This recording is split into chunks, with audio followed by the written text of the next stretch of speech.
Which part of developing do I like the most? That's a tough question. It kind of depends on my mood, to be honest. Usually, like, I like staying in one gear, but as the solo dev, I have to switch gears all the time, and I don't like switching gears because I have to basically put on a different hat and change my mindset and relearn. Like, I might forget a bit of a skill and have to relearn it. Like, if I have to take off the programming hat and put on the modeling hat, you know, it takes a bit for me to adjust. But once I get into the flow, that's all I care about at that moment. Like, at the moment, right now, programming's my favorite because that's what I'm currently doing.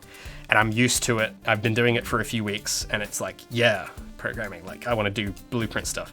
But then there's going to come a point where I'll have to go back into Blender, and I'm going to be like, oh, I don't want to go back to Blender. But then after a few hours, I'll be fine. Like, I'll be like, yeah, Blender.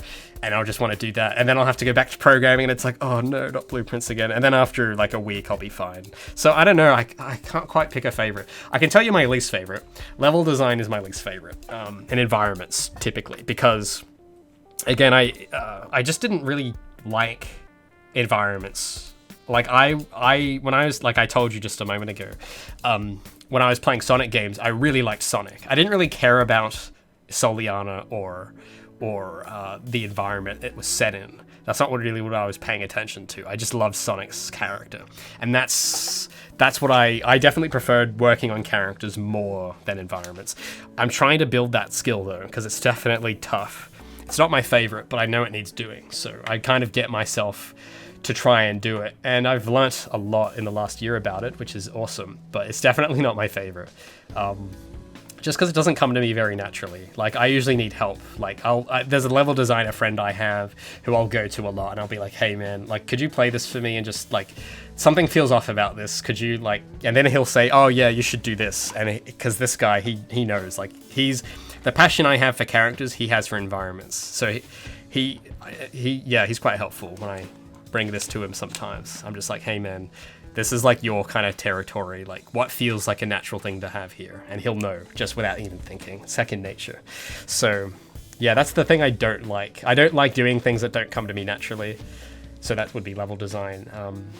Story writing is also another area that I'm getting more comfortable with. I used to love it, but when I realized how much I didn't know, I stopped doing it as much. I was a bit scared. I liked writing dialogue, like in high school. I used to love doing that sort of thing, and like writing a conversation between two characters. I thought that was fun, but I realized after a while that like, oh, I'm still a beginner at this, and wow, there's so much I don't know. And it's, you know, you don't know what you don't know, right? So that kind of got me a bit overwhelmed. But lately, I've been getting back into it more, not for dialogue per se, but just storytelling, and it's so fascinating. I love it. I think hopefully I'll do a good job at that. It's definitely, I like it more than level design, that's for sure.